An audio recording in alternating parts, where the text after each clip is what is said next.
Assalamualaikum warahmatullahi wabarakatuh.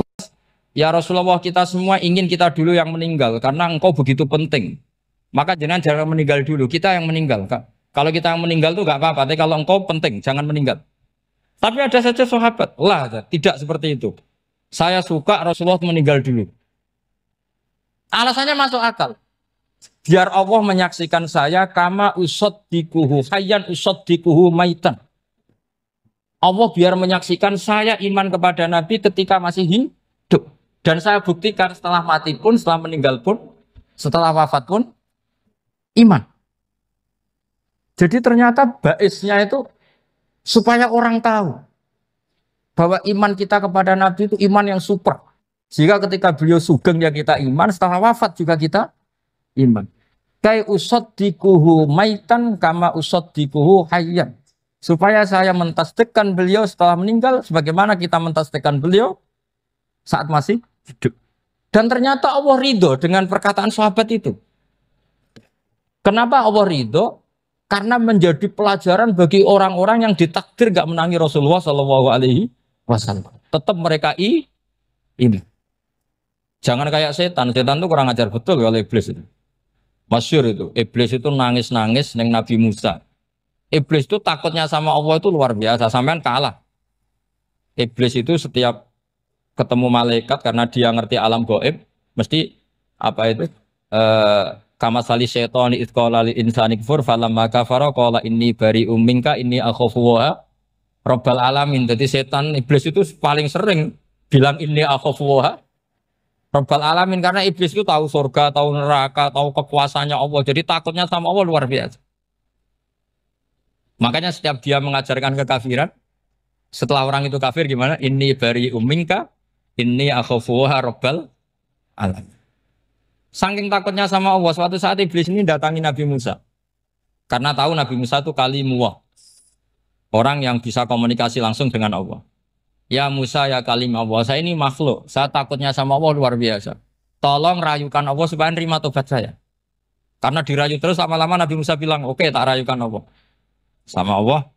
Karena Musa kekasihnya, ya Allah, iblis punya ingin tobat. Tolong dikasih hak tobat. Kata Allah, oke. Dia bisa tobat. Asal mau sujud di makamnya Nabi Adam. Karena kesalahannya dia gak mau sujud sama Nabi. Semenang Nabi Musa karena ada cara untuk iblis menjadi tobat. Dikasih tahu sama Nabi Musa. Alhamdulillah kamu diterima tobatnya. Syaratnya apa? Sujud ke kuburannya Nabi Adam. Wah iblis gak tahu aslinya terus. Asjuduhu maitan waqatla asjuduhu hayyan. Oh zaman urip aku ora gelem, pomene wis mati. Oh dasar setan itu. Zaman urip aku ora gelem wis mati kok kon sujud. Kumat maksudnya terus ya sudah terus sampai sekarang akhirnya. Kalau sekarang sudah tidak mungkin lagi karena nggak ada Nabi Musa.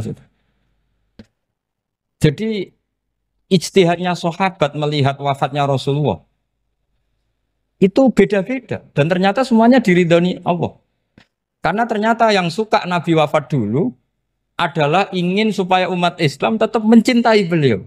Iman sama beliau, tasdik sama beliau. Sebagaimana tasdik zaman sugeng. Makanya kita harus mencintai guru-guru kita. Uhibbuhu maitan kama uhibbuhu hayyan. Saya sampai sekarang itu ya merasa Mbah Mun itu tidak meninggal. Saya masih merasa kalau bapak saya tidak meninggal. Karena kita mencintai beliau-beliau ketika hidup dan ketika wafat itu sah. Karena beliau-beliau sama kita juga seperti itu. Rasulullah itu ketika mendekati wafat, ya bahasa halusnya intaqala ila rafiqil a'la. Itu Nabi kalau ngedikan tuh rileks sekali. Hayati khairun lakum wa wafati khairun lakum. Cong aku nak uripku ya apik. Engko nak aku wis kapundhut ya apik. Fa amma hayati fali asunna lakum as-sunan. Sebagian riwayat fa innakum tuhadditsuna anni wa uhadditsu ankum. Kalau saya masih hidup, saya bisa mengajarkan kamu sunnah. Mengajarkan kamu tradisi-tradisi yang benar.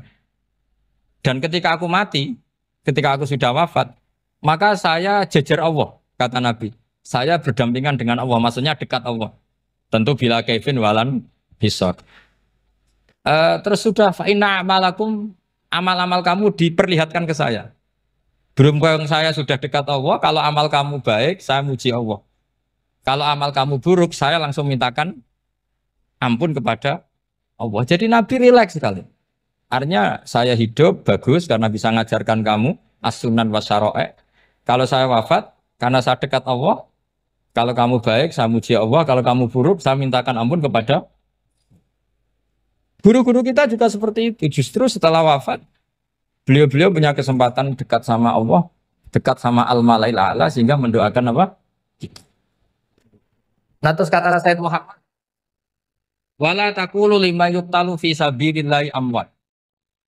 Kamu jangan pernah berkeyakinan atau berpendapat atau berkomentar kalau orang-orang yang mati fi sabilillah adalah berstatus apa? Mati, amwat. Kalah. Terus kata Sayyid Muhammad, hadza li amati syuhada. Ketentuan ini bagi umumnya syuhada. Artinya gini, umumnya syuhada saja tidak berstatus amwat. Apalagi hadza Rasulullah, sayyidul syuhada, sayyidul anbiya, sayyidul mursalin. Tentu tidak pernah berstatus amwat. Ya saya ulang lagi ya, jadi zaman cara berpikir amatus syuhada, syuhada yang umum saja berstatus hidup, tidak boleh distatuskan amwat. Apalagi Rasulullah itu sayyidus syuhada, sayyidul anbiya. Maka status beliau pasti hayyun la yamut, pasti beliau itu hidup tidak. Dan karena beliau itu asfaq, sangat sayang kepada kita, sebagaimana zaman beliau hidup itu sayang kepada kita, sampai nangis-nangis minta hak syafaat, maka setelah meninggalkan pun beliau pasti sayang kita dan pasti berusaha supaya kita diampuni oleh Allah Subhanahu wa ta'ala. Sehingga ada sahabat yang tadi berpendapat kalau saya nggak masalah Nabi wafat dulu. Supaya Allah menyaksikan saya usaddiquhu maitan kama usaddiquhu hayyan. Jadi ini cerita ya, cerita sudut-sudut mana. Fikih itu penting sekali. Kata Sayyid Ali yang Shahibu Simtud Durar itu, wabihi qiwamus syariah. Yang bisa mengawal syariat itu hanya fikih. Fikih itu ya kalau yang paling gampang untuk kita misalnya punya Fathul Qorib, Fathul Mu'in, Fathul Wahab. Tapi yang faham betul, mesti faham itu ngelotok setengah hafal. Jangan bawa kitabnya tok, sementing sekian semester terus selesai. Itu sama-sama dosa, itu dosanya ya dosa, mahasiswanya juga dosa. Karena sudah terlanjur sarjana agama, ternyata nggak bisa, itu kan mendingan tidak sarjana agama. Itu saya tak cerita sama Kiai Roba, itu ada fatwa Kiai, Kiai juga wali. Suatu saat ada penyanyi dangdut top terkenal di Indonesia itu nyanyi dangdut, ya penyanyi ya dai, entah itu hakikat entah majas tidak tahu. Itu Kiai itu fatwanya lucu. Kalau kamu datangi dia pas main dangdut, masih saya beri izin. Tapi kalau datangi dia pas pengajian, itu tak larang. Kan santrinya jadi eskal. Ini pas pengajian dilarang, pas dangdutan kok malah dapat izin. Tapi bukan berarti halal ya, dapat izin. Dapat izin kan potensinya bisa karena dilarang lah ya tetap belerot. Terus suatu saat si santri ini setengah wali, tidak wali tapi setengah. Lama-lama itu memahami gurunya. Memahami gurunya, ternyata sirinya begini. Kalau seorang penyanyi yang tidak pernah ngaji, kemudian ngomong agama, itu potensinya itu fadallu wa adallu, sesat dan menyesatkan. Tapi kalau dia sedang nyanyi dangdut, penyanyinya cowok, sama jangan bayangkan dangdut putri, enggak, itu cowok sudah tua lagi. Jadi potensi halalnya ada lah maksudnya untuk, tapi tidak alat musiknya, orangnya. Tapi kalau dia nyanyi itu paling dosanya hanya nyanyi. Saya ulang lagi, murid tadi akhirnya paham kalau datangi pengajian itu artinya ikrar kalau dia seorang dai atau seorang yang layak ngomong apa? Agama. Itu lebih bahaya karena kita santri, apalagi kita doktor atau MM terus ngekrori orang yang nggak jelas asal usulnya. Tapi kalau nyanyi kan nyanyi saja. Sehingga itu menjadi fikih. Bahaya terbesar dalam fikih adalah apa? Mengkaji fikih tidak dari ahlinya. Ya saya ulang lagi ya, mengkaji fikih tidak dari apa? Ahli. Nah kenapa demikian? Begini, saya beri contoh. Ilmu fikih itu tentu pertama dari Rasulullah SAW. kemudian bersanad sampai kita, atau kita sampai Rasulullah. Itu ngalami sekian ijtihad yang tidak mudah. Saya beri sekian contoh. Dulu Imam Syafi'i itu sukanya sama guru yang miskin, ya karena rata-rata santri juga miskin. Jadi mesti ngidolakan guru yang miskin, karena sesama miskinnya harus berkoalisi. Tapi akhirnya gurunya Imam Syafi'i itu miskin sekali. Namanya Muslim bin Khalid Az-Zanji itu miskin, Sufyan As-Tsauri miskin, Sufyan bin Uyainah miskin. Setelah ngaji di Medina itu Imam Malik itu kaya. Pas itu Imam Malik sudah kaya. Setiap ketemu Imam Syafi'i dikasih uang. Sampai ketika Imam Malik itu bilang, kamu sudah alim, ilmu saya sudah habis, kamu ngaji sama yang lain. Sama siapa?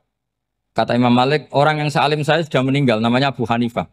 Tapi dia punya murid, namanya Muhammad bin Hasan Asy-Syaibani, kamu ke sana.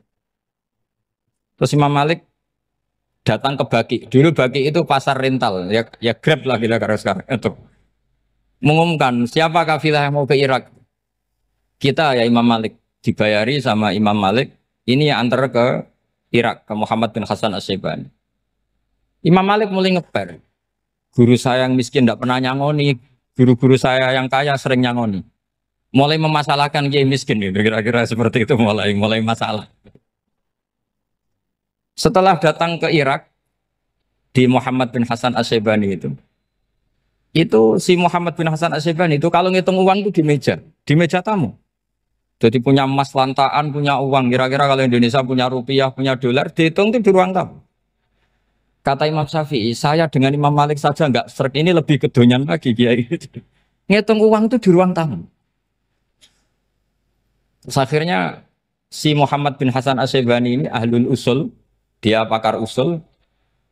Kamu heran sama saya? Iya, kiai kok kedonyan. Dia ngomong gitu. Tapi kata Muhammad bin Hasan Asy-Syaibani, kalau kiai tidak boleh kaya, itu tak kayak wong fasik. Ben gue demenan, gue mabuk. Oh jangan, nanti dipakai maksiat. Tengjenengan mawon kersane digetoat. Berarti kiai oleh sugih, pun angsal-angsal. Semenjak itu jadi satu fikih bagi Imam Syafi'i. Ternyata kalau mengharamkan kiai sugih, berarti membolehkan yang fasik sugih. Kalau yang fasik sugih bisa dipakai i'anah alal maksiat. Semenjak itu mindset pikiran Imam Syafi'i rubah. Saking rubahnya sampai beliau berpendapat orang bisa beli Alphard, kok beli carry itu haram. Bisa jadi bupati kayak Pak Roba, jadi RT haram. Pokoknya gitu. Bisa keren kayak Gus Bak kok jadi orang pendengar haram. Pokoknya haram terus. Karena dalil beliau al-Islam ya'lu wala yula alaih. Coba sampean ridho misalnya jadi orang Gresik dipimpin orang yang enggak sholat, ridho ndak? Ndak. Atau sholat tapi nggak bisa ngaji, ridho ndak? Ketika yang bisa ngaji berpotensi jadi buba, terus keterusan. Karena Imam Syafi'i keterusan, ya umatnya keterusan. Akhirnya orang-orang Syafi'i itu politikus rata-rata. Ya, makanya sama jangan kaget sama Baruba. Kakak saya wakil bupati ini. Putranya Mbah Mun ada yang wakil apa? Gubernur. Dulu Gus Wahid ya menteri agama. Itu asal usul dari perubahan fikih, mindset, cara berpikir Imam Syafi'i. Jadi dulu itu fikih ditemukan itu jelimet, ada perdebatan. Itu tidak hanya pada level ulama, pada level Nabi pun ada perdebatan. Jadi jangan kira Nabi itu tidak debat, ya debat. Nabi itu asal seangkatan itu mesti debat, termasuk debat dengan malaikat. Jadi kalau perlu ya debat sama apa? Karena malaikat itu kan lugu itu gak iso mikir. Karena kalau malaikat iso mikir bisa jadi rektor. Nanti kasihan Pak Salam ini. Malaikat gak boleh jadi rektor. Malaikat Israel itu nggak tahu etika. Jadi beliau ketika mau membunuh, mencabut nyawanya Ibrahim datang, ya Ibrahim saya ini disuruh nyabut nyawa kamu. Kata Ibrahim, wah kamu itu pasti salah. Kamu tahu saya siapa? Saya ini Khalilur Rahman, kekasih Allah. Masa kekasih membunuh yang dikasih? Ini nggak benar, logika itu nggak benar. Pasti kamu salah. Karena Israel itu tidak bisa debat. Ketika ditanya, hal ra'aita khalilan yumitu khalilah, masa kekasih membunuh yang dikasih? Saya ini Khalilur Rahman. Masa Allah mencintai saya kemudian membunuh saya, itu logika agak benar. Tidak keliru, kamu itu keliru. Israel akhirnya terbang lagi. Ya Allah, katanya logika saya ini salah. Karena masa kekasih membunuh yang dikasih. Karena Israel nggak pernah sekolah, nggak pernah sekolah. Nggak bisa dia jawab. Akhirnya diajarin Allah. Dah kamu bilang gini ke Ibrahim. Hal ra'aita khalilan yakrahu ayyalqa khalila. Masa kekasih tidak siap ketemu yang dikasih. Dibalik logikanya. Akhirnya datang lagi ke Israel. Kata Allah begini. Masa jenengan kekasihnya tidak siap ketemu yang kau kasih. Oh ya oke mati gak apa-apa. Jadi ilmu itu ngalamin perdebatan. Jadi saya datang murni karena Kiai Mas Buhin, bukan karena MC. Itu dosa besar kalau saya datang karena MC. Karena saya punya kewajiban yang lebih besar. Jadi yang bisa mengalahkan adalah a'dzama minhu, yang super besar kira-kira. Karena jelas ada riwayat inna min abaril birri silatar rajuli ahla wuddi abi. Ya, inna min abaril birri silatar rajul ahla wuddi abi. Di antara kebaikan yang sangat baik adalah seseorang menyambung teman bapaknya. Padahal sampean kan nggak mungkin teman bapak saya. Teman saya aja nggak mungkin, nggak level apalagi bapak saya kan. Jadi malah mohal itu. Saya berkali-kali cerita di mana-mana cerita. Fikih itu harus dievaluasi. Karena ini masalah furu'iyah. Saya berkali-kali cerita di mana-mana cerita. Hukum berteman orang fasik gimana? Pasti orang jawab haram karena takut ketularan orang fasik. Tapi kalau dibalik, hukumnya bina orang fasik gimana? Ya baik, umatnya Nabi. Bisa bina kalau berteman. Kamu bisa bina orang fasik tanpa berteman? Gak bisa. Jadi kalau dibalik, hukum berteman orang fasik gimana? Haram. Hukumnya bina orang fasik? Baik. Bisa bina kalau berteman. Berarti berteman orang fasik? Ya terus nanti pada level lapangan sih gampang. Kalau yang soleh membina yang fasik dan yang fasik ketularan yang soleh, maka ternyata kalau yang soleh ketularan fasik ya berarti ternyata buruk. Tapi kan hukum masa nunggu kenyataan kan jadi nggak hukum. Di mana-mana hukum itu kan ada asumsi karena ini masalah ijtihad. Nah itu yang dilakukan para ulama kita. Jadi sampean harus mengkaji fikih secara detail karena tidak hanya kita yang khilaf. Nabi-nabi juga khilaf dalam menentukan dakwah ilallah. Wali-wali kita kayak Abdul Hasan Asyadili sama Sayyid Abdul Al-Haddad itu juga. Imam Ghazali ya khilaf. Imam Suyuti itu kalau ketemu Al-Qastolani itu saling tidak nanya, saking nggak cocoknya. Masyhur itu. Jadi ulama ora cocok. Bedanya nak saiki perkara partai. Kalau orang dulu enggak. Karena pakai asumsi. Pakai asumsi karena memang susah. Enggak misalnya memang tak bedai, tak beri yang enggak misalnya ada orang rukuk kemudian kentut. Itu sholatnya batal apa enggak? Enggak, jawab saja. Enggak, orang sholat kemudian pas rukuk kentut atau kelihatan auratnya, sholatnya batal apa enggak? Batal. Itu keliru nih sampean, itu salah dosennya mesti itu. Pertanyaannya gini, yang dikatakan sholat itu kan aqwalun wa af'alun muftatahatun bitakbir muftatamatun bitaslim. Lalu ketika sampai rukuk apa sudah namanya sholat sehingga kamu katakan batal? Namanya sholat aja belum kok sudah kamu katakan batal gitu.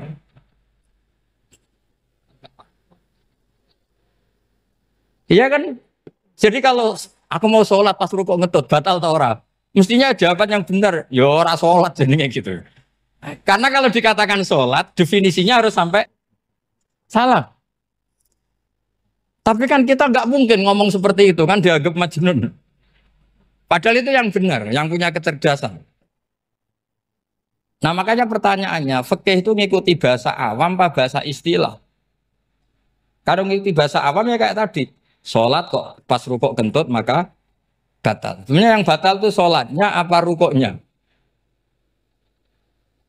Nah makanya terjadi perdebatan. Kalau yang pakar-pakar usuli itu salah istilah itu nggak mau. Saya ulang lagi, kalau pakar-pakar usuli itu salah istilah itu nggak mau. Terus misalnya tak beri contoh lagi. Kalau imam itu sudah salam pertama. Salam pertama itu yang rukun kan salam pertama. Berarti setelah salam pertama imam sudah keluar dari sholat apa belum? Yakin? Ya, sudah. Sekarang sampai tak bedai. Lalu makmum itu kesunatan langsung berdiri apa nunggu imam salam kedua? Enggak, jawab satu. Nunggu salam kedua kan? Ya, itu kriminalnya sampai Anda dalam sufi itu. Kriminalnya begini. Berarti Anda bergantung sama orang yang sudah tidak sholat. Kata kamu setelah salam pertama dia sudah tidak sholat. Berarti kamu menginstruksikan makmum berhubungan dengan orang yang sudah tidak sholat.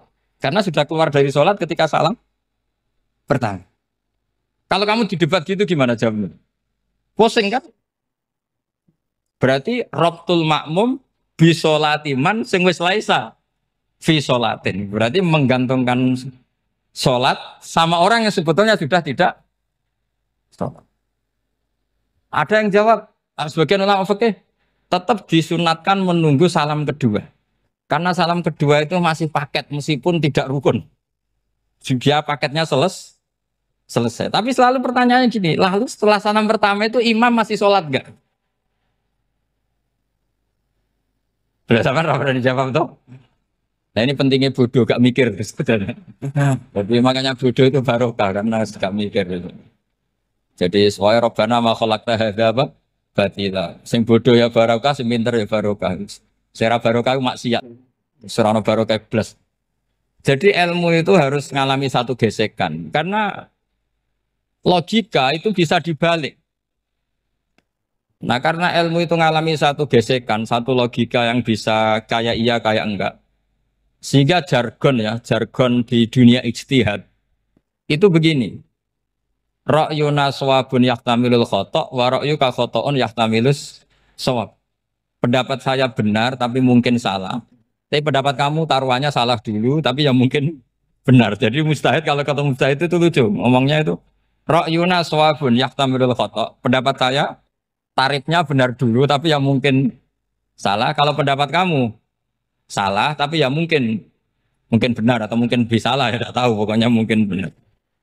Nah kenapa demikian? Begini, di luar masalah tauhid, saya ulang lagi di luar masalah tauhid, itu tentu ada masalah-masalah yang sifatnya ijtihadiyah. Ya saya ulang lagi, yang sifatnya apa? Ijtihadiyah. Dan ijtihadiyah ini nggak pernah selesai karena muqtadul hal, konteks kesejarahan maupun konteks kesempatan itu tidak sama. Dulu kiai-kiai itu ngaramkan dasi, ngaramkan celana karena yang celananan yang dasinan itu penjajah. Sehingga mantas sabah biqaumin bahwa minhu.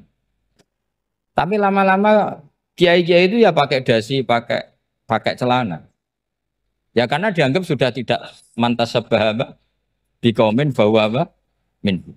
Ini ngalami pergeseran. Semua istihad itu ngalami pergeseran. Lalu pertanyaannya begini, lalu istihad apa Gus yang permanen? Yang permanen ya istihad dengan alatut istihad apa? Istihad. Saya beri contoh misalnya begini. Nabi Musa itu yang ngalami istihad. Kata beliau karena kangen Allah, itu ingin melihat Allah karena kangen. Rabbi arini anzur ilai. Qala lan tarani walakin anzur ilal jabal. Ya sudah namanya orang kangen ya ingin melihat. Ya sudah gitu aja. Sehingga ahli ilmu kalam itu berdebat. Kalau kata ahli sunnah, karena Nabi Musa minta ingin melihat Allah, berarti melihat Allah itu jaiz, mungkin. Karena Nabi gak boleh bodoh meminta sesuatu yang mau hal. Maka antipatinya ahli sunnah terhadap pendapat Mu'tazilah itu antipati. Karena menurut pendapat Mu'tazilah, Allah itu qadim, Allah itu laisa kamislihi syai'un, sehingga gak bisa dilihat. Pertanyaannya adalah berarti Nabi Musa meminta sesuatu yang mau hal. Itu bodoh sekali sampai nggak tahu mana mau hal, mana apa jaiz. Makanya kata Imam Ghazali, masa Nabi Musa yang Nabi nggak tahu kalau melihat Allah itu mau hal. Sampai minta berarti nganggap itu jaiz atau boleh. Itu cara pandang orang-orang ahli sunnah apa? Wal jamaah. Tapi tetap saja sebagian ulama itu ya balelo. Yang kayak Mu'tazilah itu ya balik loh cara berpikir pokoknya itu karena kangen bukan karena mungkin atau tidak mungkin. Jadi nggak mungkinnya tetap tidak mungkin. Terus mereka dalil la tudrikul absar wa huwa yudrikul absar. Nah sudut pandang ini akan terus. Ada seorang wali ditanya Kalau kamu di surga ingin melihat Allah apa enggak? Jawabannya enggak. Kenapa aja? Kasihan Allah. Terus kenapa aja? Unazzihu dzalikal jamala an nadzuri misli. Saya tidak ridho Allah yang hebat, yang keren, kemudian sing delok di rumah aku wong resik. Koyok gak ngergani pangeran. Sebenarnya sing delok Allah ben golongane Nabi Muhammad, Nabi Ibrahim, kowe ora usah ngilangi keren. Maksudnya itu. Jadi ada ulama itu jadi wali kalau sholat itu karena di soft belakang. Tapi jangan ditiru. Itu kan nggak lazim ya. Lazimnya kan afdhalus sufuf as-saful awal. Ketika ditanya, kenapa kamu kalau sholat di belakang? Cek GR koyok wani suwan pangeran gak ngarep. Aku sungkan dadi kok guli. Kalau sampean kan karena males bukan karena sungkan. Jadi itu artinya rasa ya. Makanya nggak bisa, nggak ada ijtihad itu tidak mungkin karena perasaannya orang itu beda-beda. Itu Sayyid Abdul Al-Haddad itu kalau ngendikan masyhur. Man da'a li dzalimin bil baqa faqad ahabba ayyusawwa fi ardi. Orang yang mendoakan orang fasik masih hidup, gak mati-mati, itu berarti suka kalau Allah dimaksiati di buminya. Wong fasik kelakuannya rak maksiat, nak mbok dongakno mari. Itu berarti kamu ingin Allah didurakani terus menerus karena si fasik masih hidup. Tapi kalau Abdul Hasan As-Sadili cara ngendikan gini, kalimatnya persis. Man ahabba alla yusawwahu fi ardi faqad ahabba alla tadhharu maghfiratuh. Orang yang ingin dunia ini steril gak ada maksiat, maka sama saja berkeinginan tidak melihat luasnya maghfirahnya Allah. Sama-sama wali besar. Tapi cara pandang hubungannya dengan Allah seperti itu. Jadi mau tidak mau, ijtihad itu mau tidak mau. Makanya tidak usah dipertentangkan misalnya cara berpakaian, cara apa. Yang penting sesuai aturan Islam ya sudah. Karena ini urusan rasa. Urusan apa? Rasa. Itu Syekh Hasan Basri itu sering jagongan sama Robiah Hadawiyah. Itu secara fikih salah. Tapi pas itu ulama fikih ditanya, kenapa Anda tidak komentar terhadap dua wali besar yang sering ketemu? Andai kan semua santri seperti itu akan saya halalkan, karena nggak mungkin punya nafsu. Sehingga fikih dulu memang masih asli. Kamu lihat di takrib misalnya, lelaki melihat perempuan itu nggak boleh kecuali sekian alasan. Termasuk boleh itu li taklim karena mengajar atau lil muamalah. Lah ini yang mulai masalah. Ada warung kopi, penjaganya cantik, santri-santri ngopi. Ini lil muamalah kan kasus ini. Mau disalahkan pada takbirnya, mau dibenarkan ini jelas fasik kan, jelas fasik. Jelas fasik. Matanya sudah fasik sebelum itu ditambah itu, jadi fasiknya permanen. Nah pertanyaannya adalah, kalau kamu ngajar mbak-mbak, kemudian hafal yang cantik yang enggak, itu taklim lin nazar apa nazar li taklim? Itu taklim apa modus? Makanya kalau ngopi cari bakul yang cantik, itu muamalah untuk nazar apa nazar untuk muamalah? Loh kalau saya ngopi dengan kiroba pasti halal. Karena begini, berjalan saja, bareng capek, nggak tahu itu warungnya siapa, terus berhenti ngopi. Kebetulan bakulnya cantik. Nah itu mungkin halal, karena kan saya nggak milih-milih. Ingin ngopi, kebetulan bakulnya cantik. Kalau kamu kan nggak apal daftarnya. Wah itu mesti haram itu, mesti haram itu. Karena berarti kan kamu menjadikan ngopi ini modus. Gue jagain tak kok pangeran. Lo kok nazar? Muamalah Gusti, muamalah. Itu mesti modus. Maka fikih itu harus dikawal oleh tasawuf. Kalau enggak, semua hukum fikih bisa diakalin. Makanya Imam Bukhari punya satu bab namanya Kitabul Khiyab. Bab mengkhilaf fikih. Beliau itu antinya sama Abu Hanifah itu luar biasa. Enggak ada ulama dibenci Imam Bukhari kayak Abu Hanifah. Masyhur itu. Untungnya beliau enggak menangnya Abu Hanifah. Kalau menangi geger terus ini. Bisa faksul masail terus. Itu Abu Hanifah itu ulama yang suka khilah. Khilah itu ngerekayasa hukum. Misalnya begini. Saya ini puasa agak lemes. Ujian agak lemes. Apalagi kiai serapati di duit santri beling-beling lemes ini. Apa mangan ini kan, poso-poso kok mangan kan gak keren. Supaya saya bisa makan dan halal, saya bisa ngajak kiai Robai ya jalan-jalan. Jalan-jalan nyari yang jarak 2 marhalah. Ya sudah, Terus bisa makan. Kalau ditanya Allah kok makan? Musafir. Jadi bolehkah insya safar menciptakan pergi demi untuk supaya boleh iftar? Boleh enggak cara jenengan? Enggak boleh, alasannya apa? Kan pergi. Perginya juga enggak maksiat. Itu khilaf. Tapi Sayyid Muhammad, Abuya Sayyid Muhammad, Muhammad bin Alawi, Sayyid Muhammad, itu membela Abu Hanifah. Artinya membela jangan semua khilaf itu diharamkan. Karena itu cara, saya ulang lagi, karena itu cara untuk mengawal bahwa hukum Allah itu luas. Karena kalau nggak ada khilaf itu ya kita kesulitan. Kita kesulitan. Misalnya begini, ini penjelasannya, makanya kita harus sering mendengar. Saya itu dulu masih sangat fikih itu protes, kenapa ada puluhan polisi wanita? Itu kan pekerjaan cowok ya, pekerjaan pria. Tapi setelah mendapat penjelasan dari polisi, itu alasannya masuk akal, Gus. Kadang-kadang orang nakal itu menyembunyikan narkoba itu di alat wanitanya. Itu kalau semua lelaki, polisi kayak jenengan itu kan masalah itu. Sehingga memang harus ada polisi wanita karena sebagian pengedar narkoba itu perempuan dan menyembunyikannya di tempat itu. Kalau semua polisi cowok kan nggak kebayang. Sehingga kita akhirnya mendengar membolehkan polisi itu wanita. Ada wilayah yang harus wanita. Begitu juga ada pertanyaan, kenapa sih dokter kandungan itu cowok? Saya punya banyak santri yang muhibin saya itu dokter kandungan. Tak tanya, kamu itu kok cowok kok jadi dokter kandungan? Kan pekerjaannya seperti itu. Dia jawabnya lucu. Dari 10 yang tes jadi dokter kandungan, itu yang cewek itu lulus 2. Yang cowok lulus semua. Karena ketika cewek dites melihat ketuban pecah darah itu langsung pingsan. Sehingga yang secara psikologi dablek itu kan memang lelaki. Jadi serah wongnya sewakit santai. Kadang nggak lahir-lahir dinteni nang jopo rokokan santai. Itu kalau cewek yang jadi dokter kandungan itu nunggu jam 11, jam 4 sudah pingsan. Nah ini cerita, bukan berarti saya menghalalkan, enggak. Kita harus mendengar, saya ulang lagi, kita harus apa? Dan itu setelah mendengar, itu nanti jadi disiplin ilmu, yaitu namanya fikih. Karena ilmu fikih itu sebetulnya gampang. Sampai kalau ngaji i'anah, itu kelihatan fikih itu gampang, karena ada logika yang terbangun.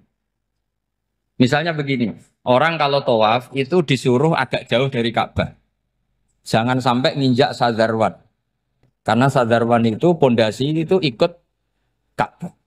Kenapa begitu? Ya jenenge ra muteri Ka'bah, ide-ide Ka'bah. Jadi sebenarnya sederhana logikanya. Sing jenenge muter itu di luar itu kita muter.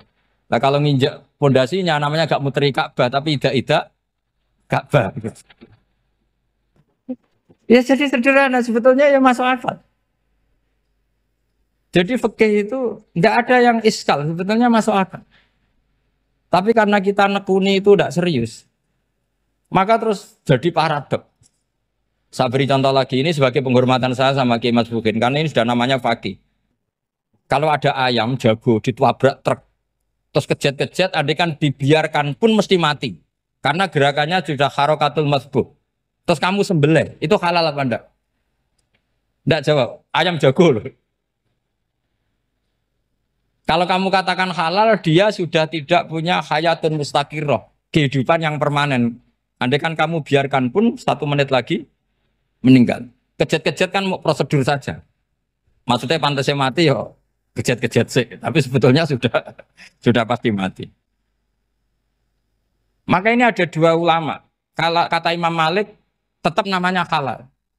Karena ruhnya masih di situ, sehingga ketika kita nyembelih, ya nyembelih hewan yang hidup. Yang namanya nyembelih itu pokoknya mematikan yang punya roh.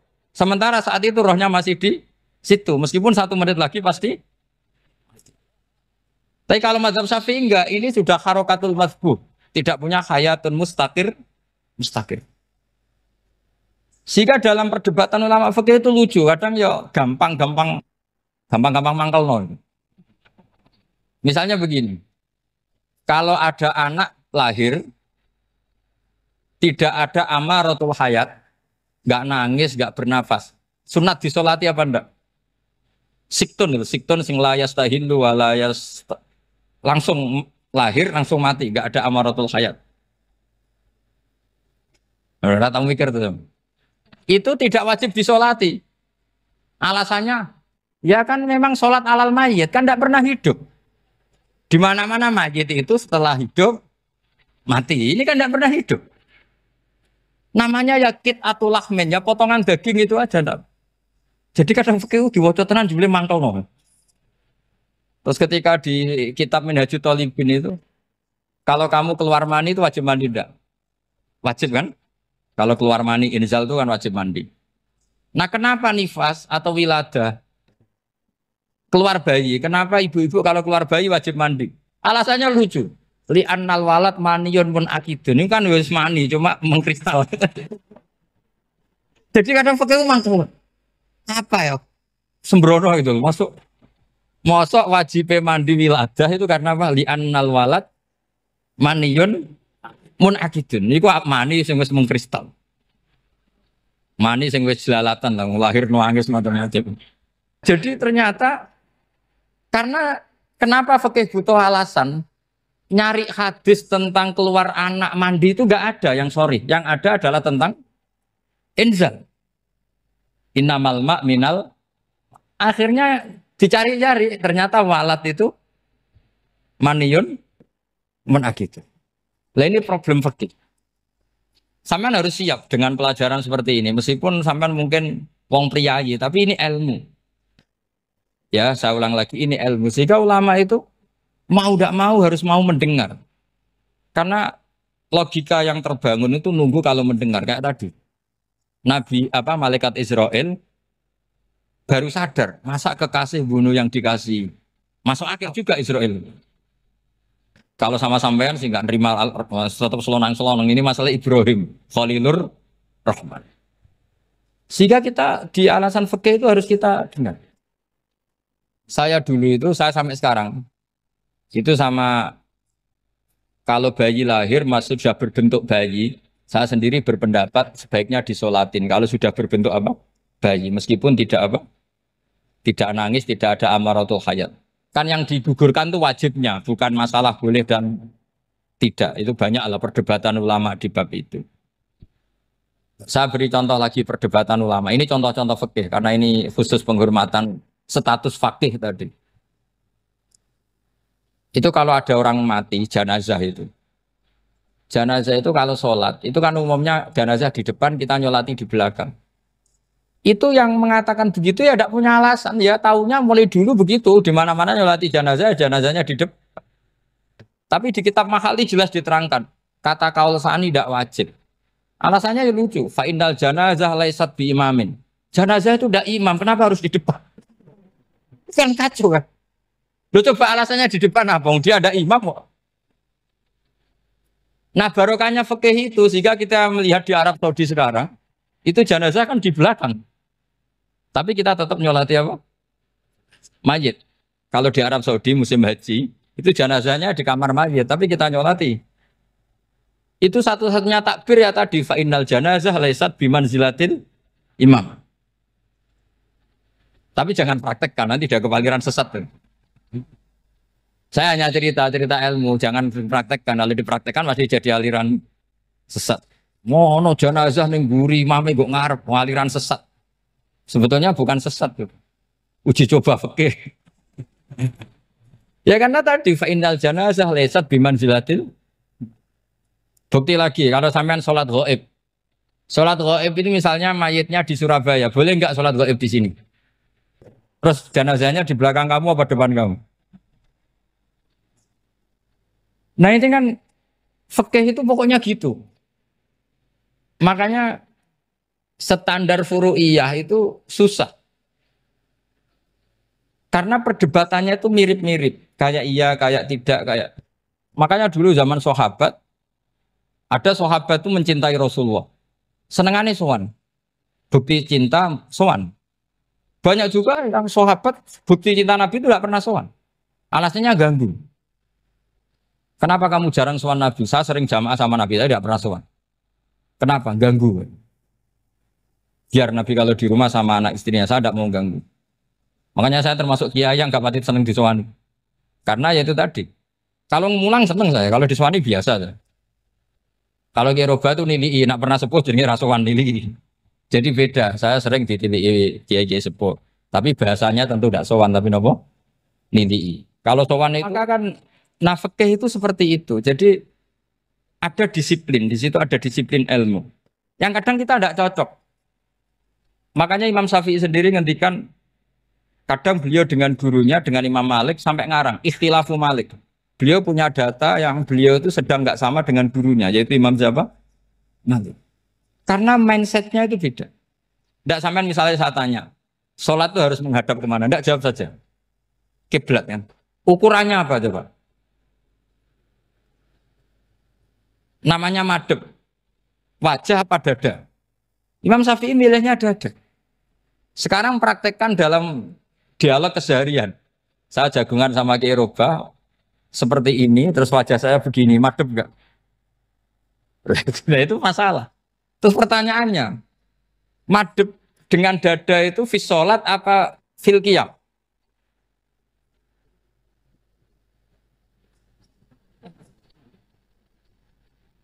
Loh, enggak, kalau fis sholat pas sujud dada kamu madhep mana coba?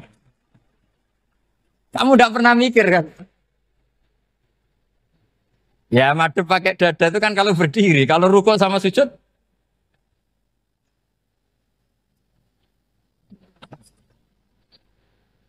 Loh itu ulama itu jelimet gitu. Makanya jarang yang menekuni profesi ulama itu. Karena menekuni proposal banyak, karena memang susah. Jadi ulama itu orang yang cara berpikir sudah aneh. Sehingga mereka detail. Maksudnya menghadap itu apa? Ukurannya kalau berdiri ya dada. Tapi nggak bisa kamu katakan atawajjuh bisodri aturan dalam sholat. Fikuli sholat. Pertanyaannya lah kalau rukuk sama sujud. Dadanya menghadap kemana coba? Maka itu ilmu yang sudah jelimet. Nah ulama usul fikih, ulama yang nggak mau salah per detail hukum. Sehingga menurut Imam Rafi'i, misalnya kalau beliau ditanya, sujud itu gimana ya? Asal wat ujabha, ya sujud. Tapi kalau menurut Imam Nawawi harus melibatkan 7 apa? Anggota, yaitu al-jabha, wal yaden, warubaten, wal kodame. Oke, Imam Nawawi kita ikuti. Tentu keseharian kita pakai Imam Nawawi. Yaitu berdasar hadis umir tu an asjuda ala sab'ati jumin al-jabha wal yaden warubaten wal kodamen. Berarti berapa? 7. Tapi pernah saya cek di kitab karangannya Imam Syafi'i ketika beliau ngendikan saya suka kalau orang sujud itu melibatkan 7 anggota berdasar hadis ini. Tapi kata beliau wayah tamilu dan bisa saja sujud yang watul jabhah itu sudah cukup. Terus kata Imam Syafi'i, limada, karena Nabi ketika sujud itu hanya ngendikan begini, sajadalaka wajhi wa sam'i wa basori. Gak ada di hadis wayadi wa rubati wa kodami. Ya sudah akhirnya, nah itu sudut pandang. Terus gugatan kedua begini. Ada orang muslim yang sujud sama berhala. Untuk menjadi murtad itu harus 7 anggota apa cukup fatul jabah halal ardi? Untuk sah menjadi murtad itu. Untuk sah menjadi murtad cukup fatul jabah halal ardi harus 7 anggota. Untuk keabsahan murtadnya itu. Tidak jawab. Makanya ini tugas dosen-dosen ini meminterkan ini. Karena namanya sudah faqih. Faqih itu ahli faqih yang detail namanya faqih. Kalau ini mutafaqih. Jadi bukan tafakuha tapi tafakuha, kayak tamarodon. Jadi wazannya nanti itu wal idhari ma laysa fil waqi'. Jadi ini bukan gojlok, ini memang marah saya. Jadi kalau sudah pakai gelar faqih harus faqih betul. Nah, mohon kalau mengkaji fikih itu harus detail. Minimal takrib itu setengah hafal. Supaya konstruksi ilmu itu utuh. Saya sama lagi konstruksi ilmu itu. Karena ilmu itu mesti ada yang apa ya? Ya rodok setengah salah itu, tapi disalahno ora kena. Ndak sampean tak bedheki, nak pancen bener langsung tak angkat jadi rektor. Nak bener tuh. Coba rukun sholat pertama itu apa coba? Rukun sholat pertama. Niat. Niat sama berdiri dulu mana? Ayo niat dulu baru berdiri apa berdiri dulu baru niat? Berarti niat sama berdiri dulu mana? Rubah kan? Artinya kita mau bilang tartib urutannya niat berdiri takbir gak bisa. Yang dikatakan niat itu apa? Qasdus syai' muktaronan bifi'lihi. Berarti niat sama takbir harus bareng apa urutan? Bareng. Terus dengan qiyamnya urutan apa bareng? Bareng apa urutan? Loh enggak, kalau urutan berarti takbir dulu duduk baru berdiri. Nah maka seperti ini itu mau tidak mau kita salah. Dikatakan tartib ya salah. Dikatakan serentak ya salah. Cuma karena kita bodoh gak tahu mikir itu. Alhamdulillah kan di situ itu. Lu coba niat sholat loh. Niat takbir qiyam dulu man. Niat takbir qiyam dulu mana coba? Dulu qiyam. Enggak ada kitab yang mengatakan arkanus sholat awaluha. Oh dianggap kitab kriminal maksudnya. Makanya ngendikan ulama-ulama di sarah-sarah mau tidak mau sebagian istilah itu tasamuh itu wis tiga gampang ngono kok repot. Karena kita tidak bisa detailnya. Coba misalnya puasa. Puasa Ramadan itu wajib apa? Tabiyyitun niat, nginep no niat. Sing darani nginep itu umure lama apa enggak? Lama kan? Sekarang sebelum 2 menit kamu baru niat, sah apa enggak? Sah. Itu sempat nginep apa enggak 2 menit itu? Enggak sempat kan? Jadi ilmu itu makanya kata ulama-ulama pokoknya ilmu itu mesti ono unsur tasamuh. Tasamuh itu ya tiga gampang. Apa? Tiga gampang. Misalnya Imam Syafi'i berpendapat mashu ba'dir roksi. Itu kata beliau walau sya'rotan fi hadir roksi. Meskipun satu rambut asal masih di wilayah kepala. Tapi kalau rambut itu dikeliwir, dibasuh di sini enggak sah. Karena sudah keluar dari batas apa? Kepala. Imam Syafi'i cara berpikir kan ya ngene iki jenenge basuh sirah. Tapi cara Abu Hanifah enggak. Ya enggak, yang namanya megang kepala itu ya minimal 1/4. Masa gitu dikatakan megah. Lalu ulama usul fikih itu berdebat. Sesuatu itu sesuai masodaknya. Masodak itu yasduku alaihi kadza, yaitu ini tadi saya cerita ke Ibu Khin tentang ngaji Jamul Jawame. Ini ilmu yang di Jamul Jawame. Sesuatu itu ukurannya mayasduku alaihi kadza apa dengan takrif definisi. Misalnya gini. Sholat itu batal dengan makan. Kalau kamu sholat makan batal nggak? Nggak, jawab saja. Batal. Itu satu upo apa satu piring? Nggak, jawab saja. Satu upo sudah batal. Sekarang bab makan di ngormat tamu. Cong tamuku keimangan. Iku sak upo apa sak piring? Nah ini kan tidak fair. Di bab tamu makan satu piring, tapi di bab sholat satu upo. Maka pertanyaannya, lalu penamaan sesuatu itu berdasar masodak, mayasduku alaihi ismu kadza, atau berdasar uruf?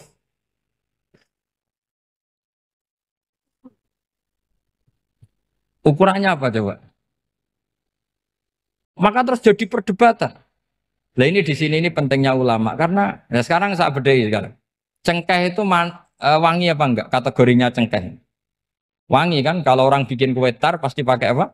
Cengkeh. Pakai wedang ronde supaya manis. Apa wangi dikasih apa? Cengkeh. Nah itu saya berkali-kali cerita. Pernah mau dipikirkan orang Islam itu nggak boleh rokok karena dianggap pakai apa? Mewangi karena ada apa? Cengkeh. Tapi terus didebat. Kalau gitu berarti orang Jumatan sunat rokok. Karena Jumatan disunatkan pakai pewangi. Wah itu kan akhirnya tuh, wah iya repot ya.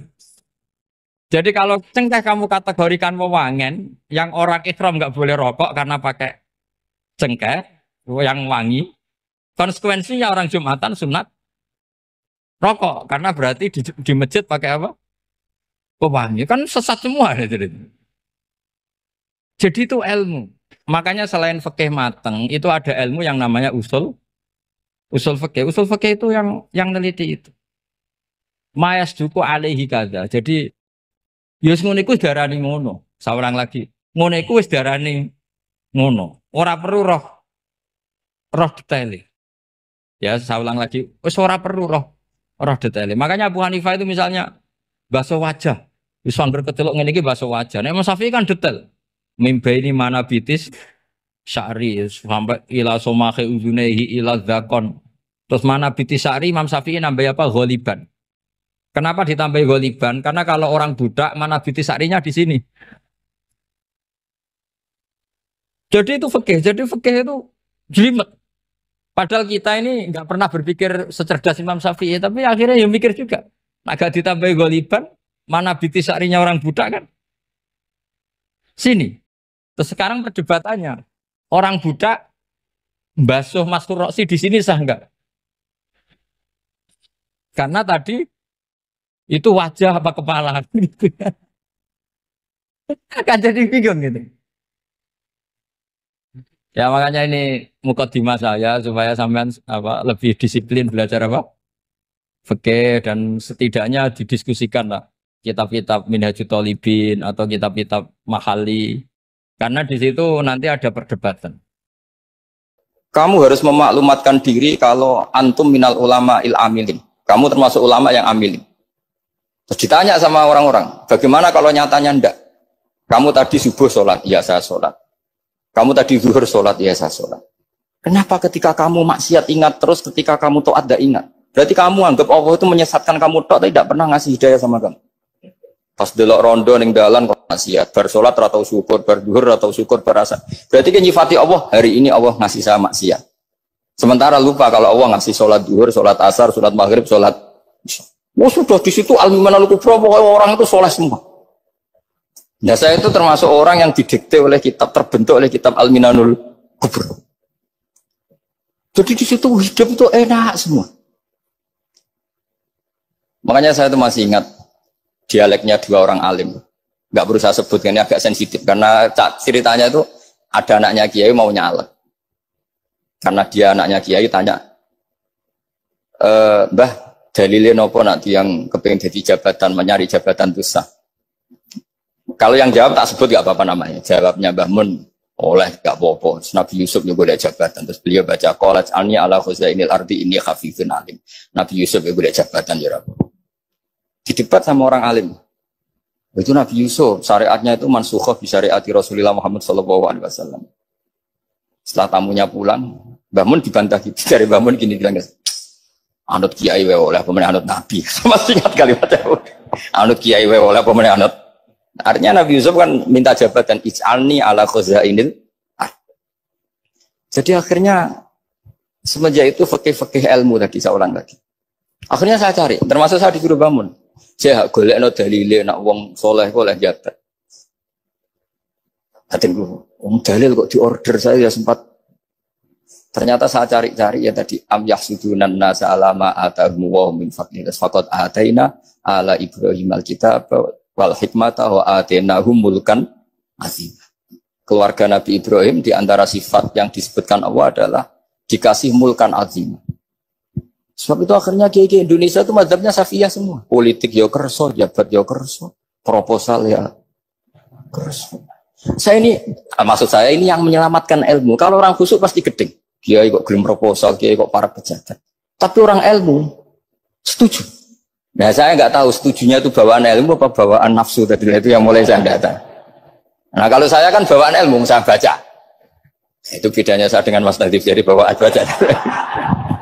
Karena kemarin saya dibully habis-habisan di Kudus. Saya tidak punya kesempatan bicara di menantunya Neng Mu'ah ya.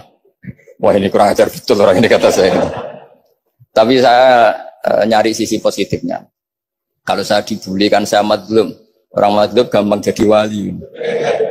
Yang dia bully berarti zalim ya sudah berarti wali saya gitu. Nah supaya dia juga wali sekarang tak bully supaya impas gitu. Jadi ini nolong beliau. Jadi saya 22 hari itu kalau habis subuh ke rumah sakit, tapi kalau asar pulang ngajar. Ya begitu terus. Karena mbah-mbah saya itu sukanya ilmu Masya Allah. Karena ilmu itu penting. apapun pakemnya para wali itu kalau diingatkan secara ilmu itu terus kayak runtuh. Saya berkali-kali mencontohkan. Dan itu valid, data itu valid. Sufyan bin Uyainah itu orangnya khusyuknya Masya Allah. Gurunya Imam Syafi'i, gurunya Imam Malik. Itu beliau menceritakan dalam kitab Hilyatul Auliya. Nabi Isa itu senengannya itu ceria sekali. Nabi Yahya itu senengannya bersengut, abusan, suka kayak takut akhirat, takut penyakit. Tapi bukan takut corona, enggak ya jelas kan. Saya akhir-akhir ini fatwa, sekarang jangan baca Uwais Al-Qarani, tapi Al-Qarni. Meskipun saya tahu ada yang baca Qarani di kitab-kitab, ada yang baca Qarni. Tapi sekarang wajib dibaca Al-Qarni sementara. Sekali dibaca Al-Qarani itu nisbatun ilah.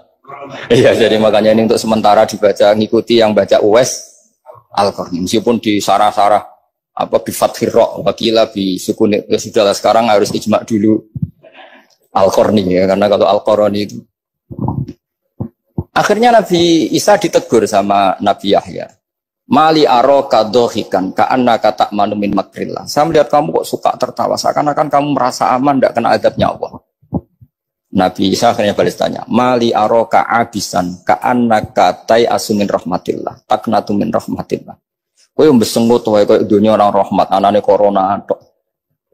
Padahal yo ono mangan, ono guyon, ono nikmat. Dan itu figur besar, akhirnya kita tahu. Dan saya sering cerita juga, setiap dakwah itu Nabi Isa nyari syirarun nas, Nabi Yahya cari khiyarun nas. Tentu alasan Nabi Yahya gampang, berteman orang baik itu baik lah, nyaman, terus akibatnya juga baik. Nabi Yahya enggak. Limada tanzilu ala syirarin nas. Kenapa kamu singgahnya ke orang-orang yang buruk? Ana tabibun udawil mardo. Saya ini dokter, tentu menyembuhkan yang sakit. Akhirnya terus di Indonesia banyak kiai yang kancanan orang fasik ya banyak. Tapi ya tentu yang benar itu yang mensolehkan yang fasik. Yang mesti salah yang menjadi fasik karena ketularan yang. Tapi itu lagi-lagi apa? Ilmu yang bisa menjadikan kita percaya itu ilmu. Ya itu kira sama melok-melok bener di. Ya bener sing paham mau. Mergo kan gak mungkin ngritik Utsman ya orang mungkin, ngritik Abu Dzar ya mungkin wong krungu ora tahu. Berarti bener di. Sira tau maca, mergo ora roh critane. Paham? Masyhur perdebatan Utsman. Jare Utsman ku nandur anggur iku oleh wong ikhtiar mergawe. Lah soal sing tuku yo mbok yo ora roh. Yo muga-muga ora dienggo ngono. Lah Abu Dzar pikirane ngono, nganti jumlah sebanyak itu gak mungkin tintakno go konsumsi. Debat kan akhirnya. Kira tau mikir toh, alhamdulillah kan akhirnya ora roh. Umpama kowe roh kok ditakwil kabeh iku sahabat kita ora perlu komentar, paham. Tapi piye-piye roh iku mari komentar atok ora roh. Bolak-balik apik goblok. Alhamdulillah kula niku pokoke bela wong goblok. Yo hikmahe gedhe lah, seteto hikmahe gedhe.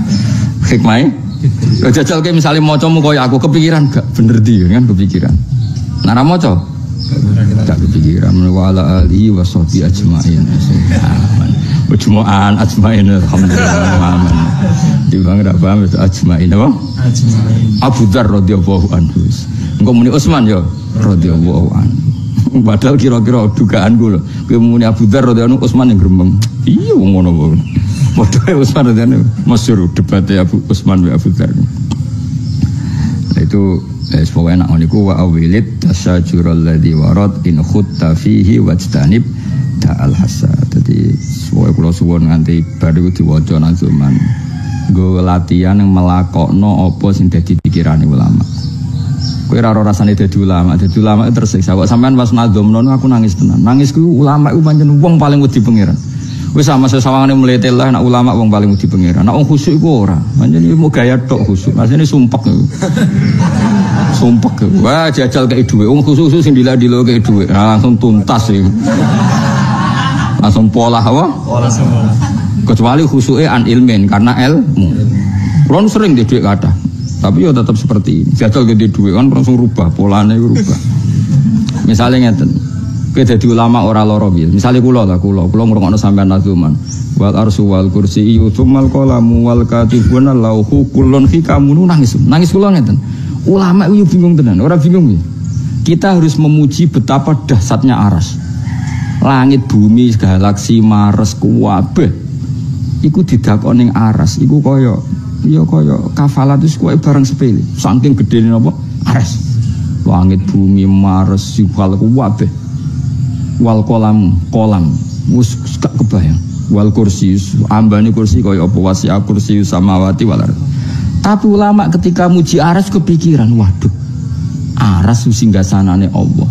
Nah aras tak puji-puji seakan-akan Allah butuh aras. Wah perkara Allah kok butuh. Akhirnya ngendikane terus kulun hikamu lalih tiajin. Yo aras hebat lah iku kandhani.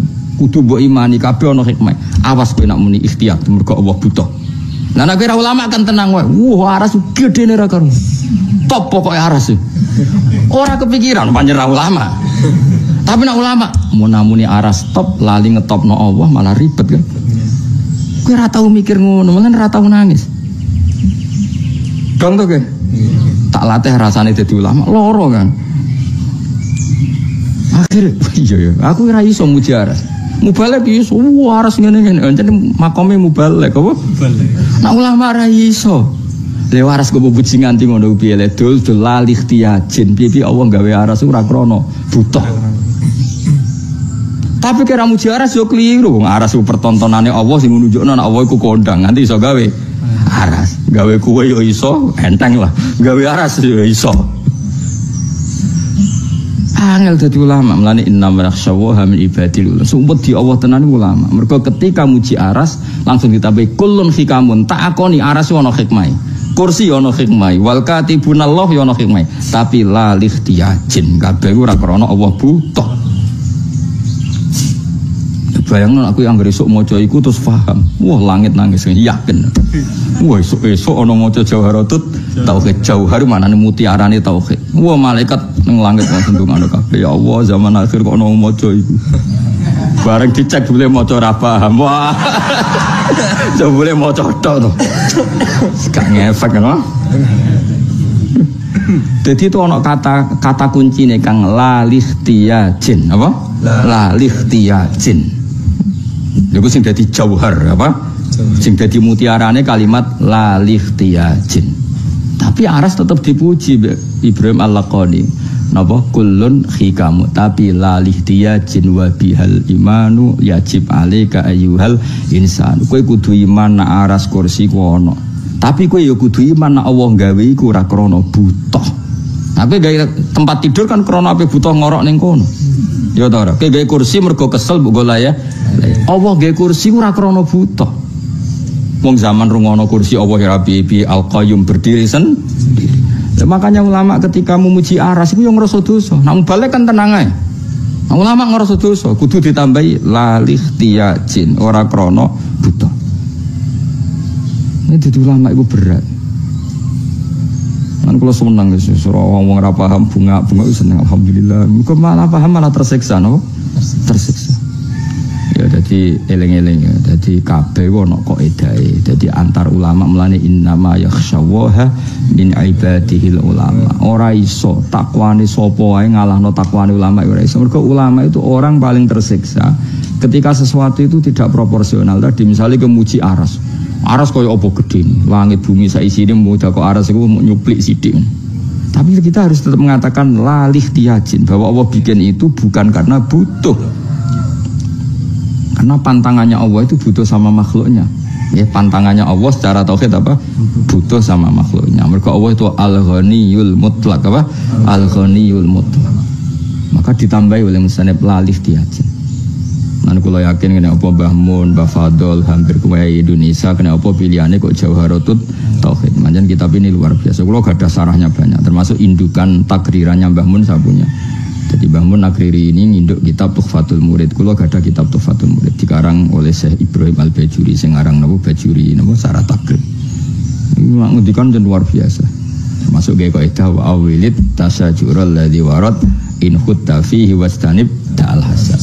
Iku sami kalian ado manteng sibat sing Ibnu Ruslan niku sing disarai Sayyid Ahdal apa nak temu iku istilah wa majara binas sahabi naskutu napa wa majara binas sahabi naskutu. Jadi apa saja yang berjalan konflik antar sahabat naskutu kita diam. Nah temu mriki luwe aktif wa awilid tasyajurul ojo diam tok memang kita takwil kalau itu hasil ijtihad. Paham ya? Wa malikun wasairul a'imma kada Abul Qasim Hudatul Ummah. Dadi nadzuman lalih tiajin itu dirungokno ning aras, paham itu keren apa? Lalih tiajin, malaikat langit kondang tenan gitu. Dia muji aras, tapi tetap kita tutup lalih tiajin. Wa malikun ta Imam Malik wa sairul a'immalan imam liyane kada Abdul Qasim kaya mengkono Malik Abdul Qasim ta Imam Abdul Qasim Al-Junaidi iku kabeh hudatul umat iku para petunjuk umat. Ya kowe kudu yakin nek kowe buta imam, iku misal Imam Malik, ya masyhur kan? Imam Malik, Imam Syafi'i, terus Imam sinten Sufyan Ats-Tsauri kabeh Abdul Qasim, Imam Ghazali kabeh hudatul kowe ora mlebu, sampean kapan-kapan tak lebokno nek iri lebokno dhewe. Nek ora percaya lebokno apa dhewe. Fawajibun mongko iku wajib taklidu habrin utawi anut sing pinter minhum. Ini macane habrin nggih mboten khairin tapi apa? Habrin. Kowe wajib anut mereka karena mereka itu orang-orang pinter. Kata kowe mungkin hak cerita soal kaum bila jeneng lan nafat difahamu kang iso difahami apa kaum. Bon titik. Wa asbitan nana tepono temen siralil auliya maring pira-pira wali al karamata ing keramat. Kowe kudu yakin nak wali ku duwe keramat. Asline lil auliya berhubung nadzuman diwaca napa lil auliya. Wa man tisapani wong nafa iku ngilangno sapa man ha ing karomah fam bidan mongko buah asira kalamo omongane man. Ana wong ora percaya wali keramat ku coba anggap iki wong hasud. Wali yo manusia biasa. Pancen dene ora rasane dadi napa wali bocah kok goblok. Wa indana mugi kita ana doa te sak temene donga yan fa manfaat betul. Donga iku masih sawangane ra mandi. Kowe kan sering donga mapan nganti saiki yo kere, masih sawangane ra mandi tetep manfaat. Paling gak manfaat nak kowe iku duwe arep-arep ning Allah Subhanahu wa taala. Misale kowe juk sugih nganti saiki ra sugih, nganti matek yo ra sugih. Setidaknya kayak ketemu pangeran takok, "Kenapa donga terus?"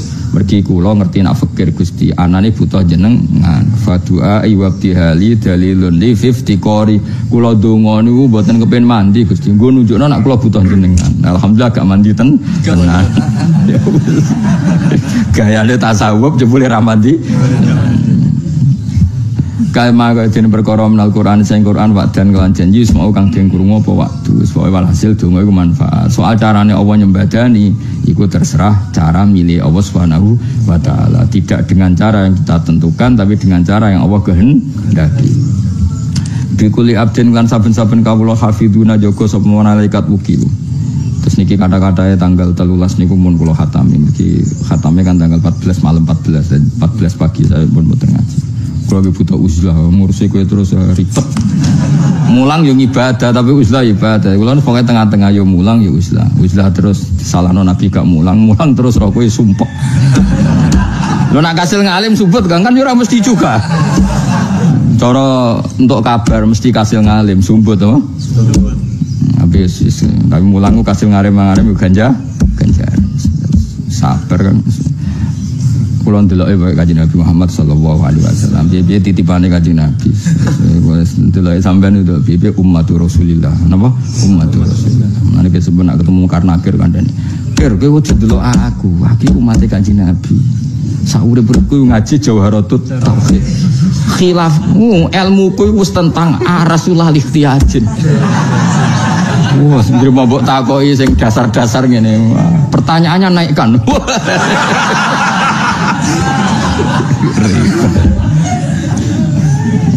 Oh, pertanyaannya naikkan.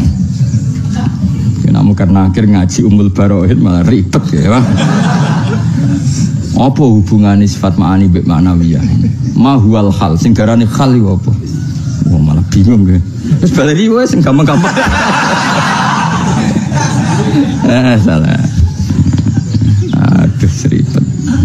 Bikuli abdin kelan saben-saben kawula hafiduna Pak ono malaikat sing jaga wukilu kang den tugasi sapa hafidun. Setiap satu orang itu ada para malaikat penjaga sing ditugasi. Wakatibuna ono malaikat tukang nulis. Dadi ono malaikat sing tukang nulis kuwe. Mulane nek jagongan sesuk, mulane jare Abu Bakar kowe aja geman ngel-ngelo malaikat. Mari malaikate dendam. Mergo mangkel, malaikatmu mangkel ora mangkel piye? Isuk jagongan nganti sore. Ngomong sing ora penting.